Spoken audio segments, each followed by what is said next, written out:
While it may not be possible to stop badgers getting access to your pasture, what you can do is try and restrict the access of your cattle to areas like their setts, where they could come into contact with potentially infectious material like faeces.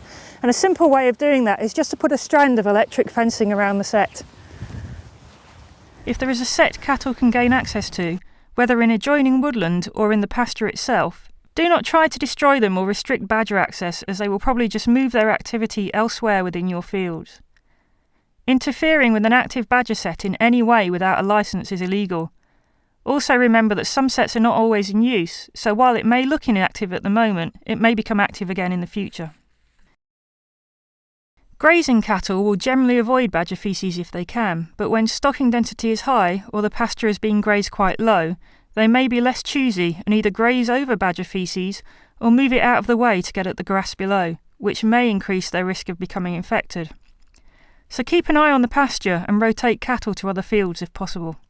Another alternative is to avoid using fields with badger activity for grazing cattle if you can.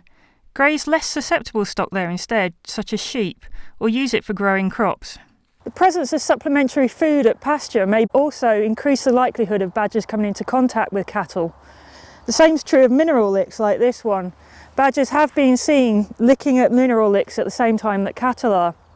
With food, if you can only put out the amount that's going to be needed for the day, it means there won't be any extra left for the badgers in the evenings.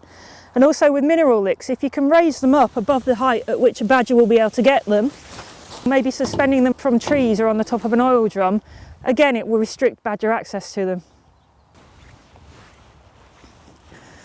Badgers have been observed drinking from and even defecating into water troughs like this one. They're adept climbers as well, and some of them may even be able to climb into troughs that are too high for cattle to feed or drink from. So if you can, raise your troughs as high as possible, give them sheer sides so there's no footholds for the badgers to climb on, or if you've got them, use tipping and self-refilling troughs. At the very least, make sure that you clean out the troughs regularly. While contact with faeces, urine and other excretions from infectious badgers are a real risk of disease transmission, the M. bovis bacteria may only remain infectious on pasture for a few days to a few weeks, depending on the weather. Therefore, it is highly unlikely that any faeces taken up during the silaging process will still be infectious by the time it's fed to cattle. Though to be extra careful, it may be a good idea to leave a few weeks between silaging and feeding that silage to cattle, and make sure badger access to stored silage is restricted to avoid contamination. Know the location of badger activity on your farm. Where possible, restrict cattle access to badger runs, latrines and setts. Where possible, avoid high stocking densities and overgrazing. Where possible, avoid feeding concentrates on the ground and try not to overfeed supplementary food. Keep mineral licks out of reach. Regularly clean water troughs or make use of tipping troughs